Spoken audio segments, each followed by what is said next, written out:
नमस्कार, बहुत बहुत स्वागत है पंजाब केसरी राजस्थान में। मैं हूं आपके साथ सौरभ दुबे। राजस्थान की राजनीति इस समय वन स्टेट वन इलेक्शन और लोकल बॉडीज चुनाव को लेकर गर्मा गई है। एक और भाजपा का कहना है कि सरकार वन स्टेट वन इलेक्शन की थीम पर आगे बढ़ना चाहती है, जबकि चुनाव आयुक्त के सुर अलग नजर आ रहे हैं। वहीं दूसरी ओर कांग्रेस आरोप लगा रही है कि सरकार और राज्य निर्वाचन आयोग आमने सामने टकरार के मोड में है। ऐसे में सवाल है कि आखिर चुनाव कब होंगे? क्या one state one election Rajasthan की राजनीति का नया एजेंडा बनने जा रहा है? और आखिर इस पूरे विवाद के बीच जनता के मुद्दे कहीं दब तो नहीं जाएंगे? इस मुद्दे पर तफसील से चर्चा करने के लिए हमारे साथ है भाजपा प्रवक्ता प्रीति शर्मा जी और कांग्रेस की ओर से सद्दाम हुसैन जी। आप दोनों का पंजाब केसरी राजस्थान में बहुत बहुत स्वागत है। प्रीति जी, क्यों ना शुरुआत आपसे ही की जाए। बस समझना चाह रहा हूँ, क्या दिसंबर में चुनाव हो जाएंगे और वो भी वन स्टेट वन इलेक्शन की थीम पर हो जाएंगे? सौरभ जी, इससे पहले भी अपनी इस बात पर चर्चा हुई थी और मैंने आपको कहा था कि हमारी सरकार प्रतिबद्ध है एक राज्य एक चुनाव कराने के लिए, क्योंकि ये एक तरीके से एक उदाहरण प्रस्तुत किया जाएगा। जो हम एक राष्ट्र एक चुनाव की बात करते चले आ रहे हैं लंबे समय से, उसी तरीके से अगर एक राज्य एक चुनाव कराने में सफल होते हैं तो उसमें क्या कमियां रहेंगी, क्या हमें और ज्यादा चीजें करने की जरूरत है, वो सारी चीजें सामने आ जाएंगी। देखिए, धरातल पर किसी भी चीज को उतारने के लिए प्रैक्टिकली आपको उसको इम्प्लीमेंट करना ही पड़ता है, एग्जीक्यूशन करना ही पड़ता है। इसीलिए हम लगातार कह रहे थे कि हम इसकी शुरुआत पंचायत और निकाय चुनावों से करेंगे। और इसी संदर्भ में आपने हमारी पहले भी चर्चा हुई थी और मैंने कहा था कि राजस्थान उच्च न्यायालय ने जो भी निर्णय दिया उसके अनुसार हमारी संवैधानिक संस्था इलेक्शन कमीशन काम कर रहा है, और हमारी विधिक सलाह लेने के बाद में हमें जो भी उचित लगेगा वो कार्रवाई हम आगे करेंगे। हम अपील में गए और खंडपीठ ने निर्णय किया, इस पर स्टे कर दिया। अब दिसंबर में, क्योंकि हम पहले भी ये कह रहे थे कि दिसंबर तक हम इस स्थिति में हैं कि दिसंबर में हम चुनाव करा सकते हैं। और आप वास्तविक स्थिति की भी बात करें, क्यों देखिए, नए पंचायतों का गठन करें, परिसीमन की बात करें, पुनर्गठन की बात करें, नगर निकाय की बात करें, शहर की बात करें, तो इन सब चीजों को देखते हुए, और आपने देखा होगा कि उच्चतम न्यायालय का एक निर्णय भी था कि ओबीसी में एक घोषणा भी की जानी है। पंचायत जो चुनाव होंगे उसमें ओबीसी का जो आरक्षण है उसके हिसाब से एक तरीके से वहां पर घोषणा की जानी। तो जो आयोग को एक एग्जीक्यूशन करने के लिए बोला गया और आयोग को 3 महीने का समय दिया था। और जितनी भी मंत्रिमंडल विस्तार के बाद में मंत्रिमंडल कमेटी की जो अनुशंसा की गई थी उस पर अनुमोदन कर दिया गया मुख्यमंत्री के द्वारा। जब मुख्यमंत्री जी द्वारा अनुमोदन कर दिया गया है, पंचायत समिति की बात करें और निकाय चुनाव की बात करें, तो हम लोग बिल्कुल तैयार हैं और हम एक राज्य एक चुनाव कराने की ओर ही अग्रसर हैं। और हमारा शुरू से उद्देश्य भी यही था और आगे भी यही रहेगा। जी प्रीति जी, दरअसल मेरे द्वारा ये बार बार सवाल इसलिए पूछा जा रहा है क्योंकि कहीं ना कहीं ये भ्रांतियां फैली हुई है कि दिसंबर तक सरकार सूचीबद्ध है, प्रतिबद्ध है कि चुनाव करवाया ही जाएगा। लेकिन अभी की जो तात्कालीन परिस्थिति है, वर्तमान परिस्थिति है, वो थोड़ी सी विपरीत नजर आ रही है। आपको नहीं लगता ऐसा? नहीं, आप मुझे बताइए विपरीत कैसे नजर आ रही है।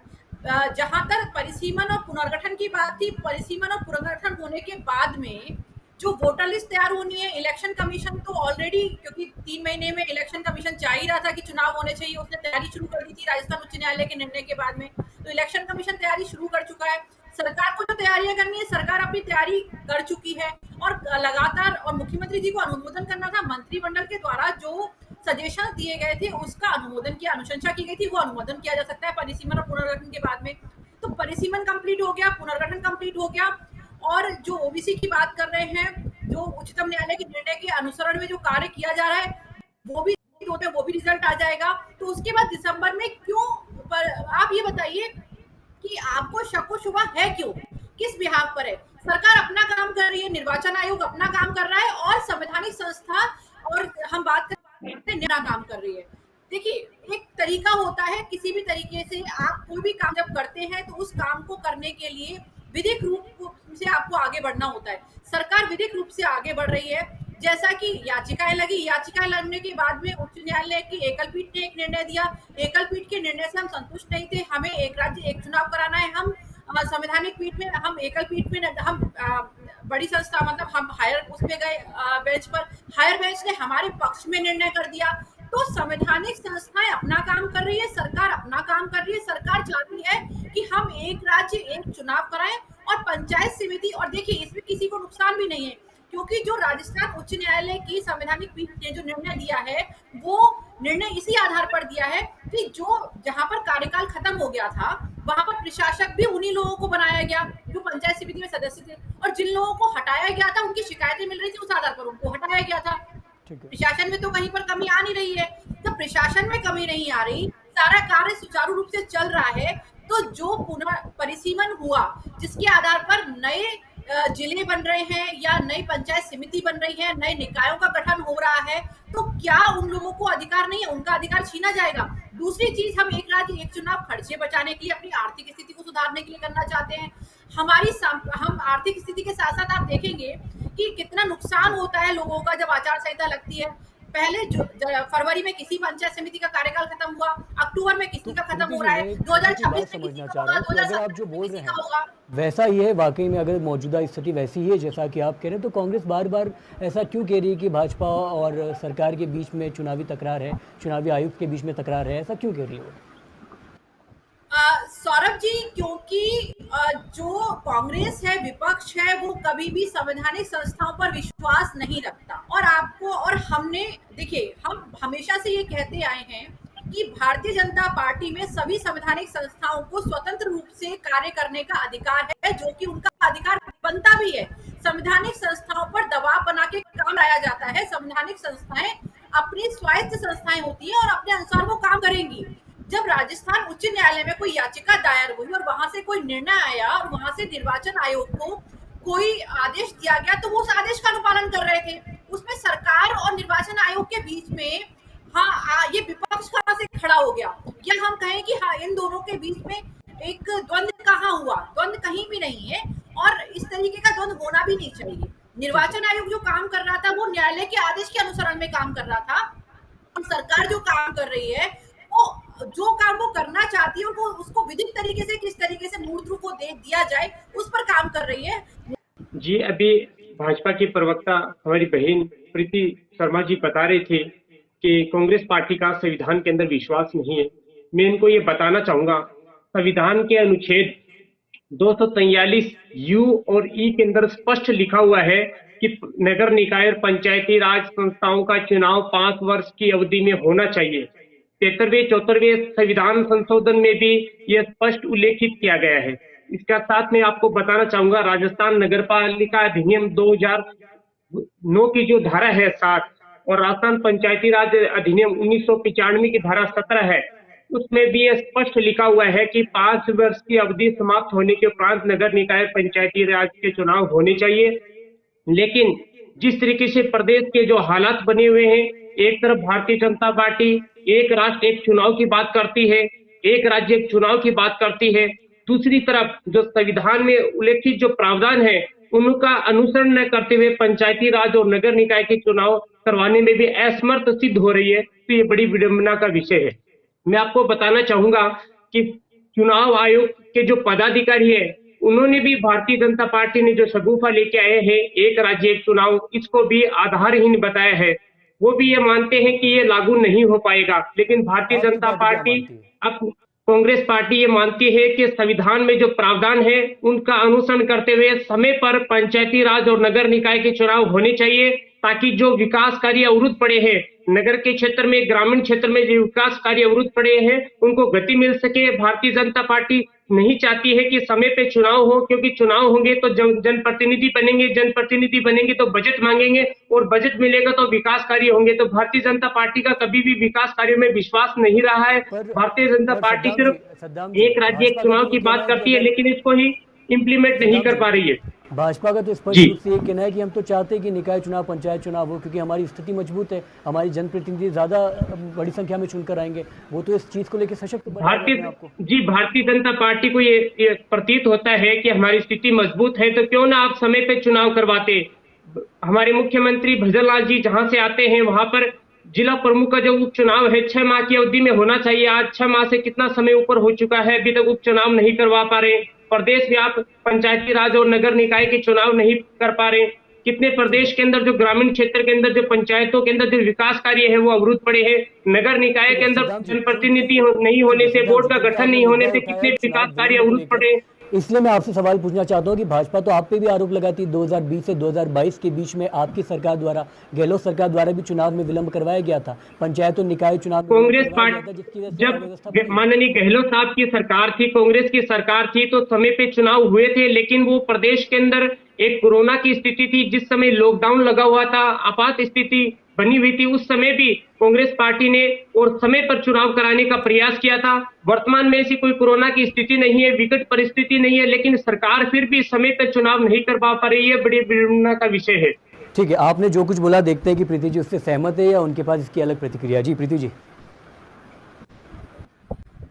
जहां तक कोरोना काल की है, तो कोरोना तो 2021 में खत्म हो गया था। 2021 से लेकर 23 तक इन्हीं का शासन था और इन्होंने 2021 से लेकर 23 तक में फरवरी में नए जिले तो बना दिए, जिससे कि इनको चुनाव में फायदा मिल जाए। लेकिन ये बात कर रहे हैं चुनाव नहीं करा पाए।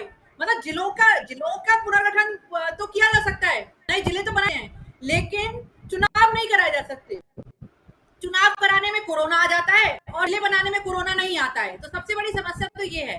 सौरभ जी, जहां कोरोना तक के उपरांत चुनाव हुए हैं, सद्दाम जी रुक जाइए, अभी उपचुनाव हुए हैं और आपको पता होगा कि उपचुनाव में भारतीय जनता पार्टी को मैंडेट मिला है और जनता का विश्वास हमारे साथ है। जहां पर 10 सीटें थी आपके पास, उसमें से करणपुर के केवल 6 अंदर भी सीटें आपने आपके देखा होगा था, जो भाजपा प्रत्याशी को आपने मंत्री पद दिया था और मंत्री पद उनको शपथ से पहले मंत्री पद गंवाना पड़ा था और वहां भारतीय जनता पार्टी को करणपुर के अंदर हार का सामना करना पड़ा था। ये भी आपको याद रखना चाहिए। सद्दाम जी, उपचुनावों में देश को हार का सामना करना पड़ा है और मुंह की खानी पड़ी है। तो जनता का मैंडेट लगातार भारतीय जनता पार्टी को भी चुनाव के अंदर सत्ता के अंदर हार का मुंह देखना पड़ा है। करणपुर के अंदर आपने उदाहरण देखा होगा। अगर भारतीय जनता पार्टी चाहती है कि हमें मैंडेट मिलेगा, तो आप क्यों नहीं समय पर पंचायती राज और नगर निकाय के चुनाव क्यों नहीं करवा पा रहे आप? जो संविधान में प्रावधान है कि 5 वर्ष की अवधि में चुनाव होने चाहिए, आप क्यों नहीं चुनाव करवा पा रहे?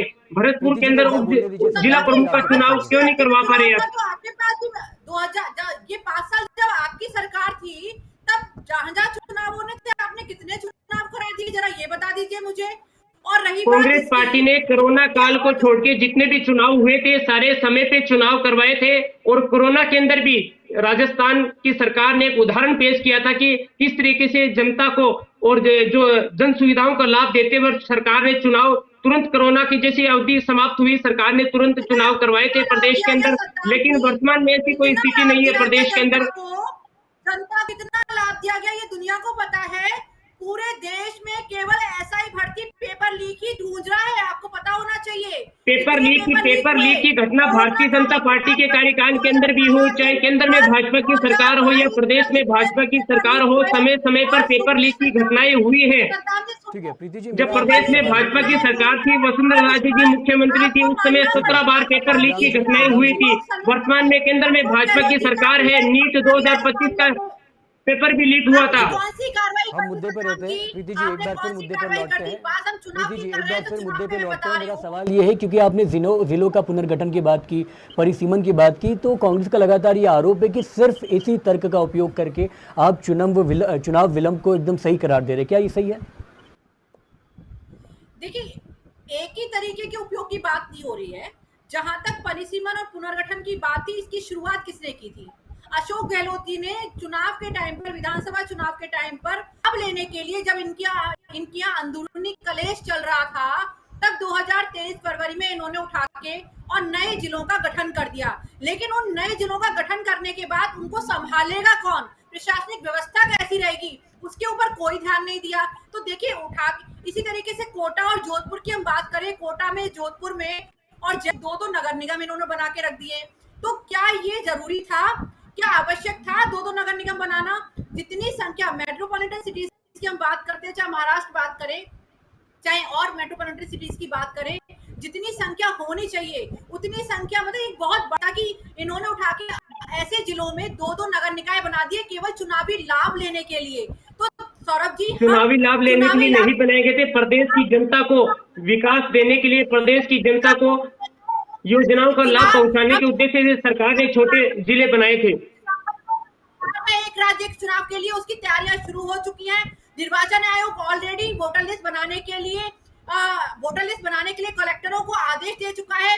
कलेक्टर अपने अपने जिलों में जिस तरीके से वोटर लिस्ट बनानी है, बीएलएस को साथ में लेके, और आपको पता होना चाहिए कि निर्वाचन आयोग जब काम करता है तो पक्ष और विपक्ष सभी के नेता उसमें शामिल होते हैं बीएलए के तौर पर। और जब वोटर लिस्ट बनेगी तो जो नए जिले बने हैं, जो नए नगर निकाय बने हैं, नई पंचायत समिति बनी है, उनके लोग भी इन्वॉल्व होंगे।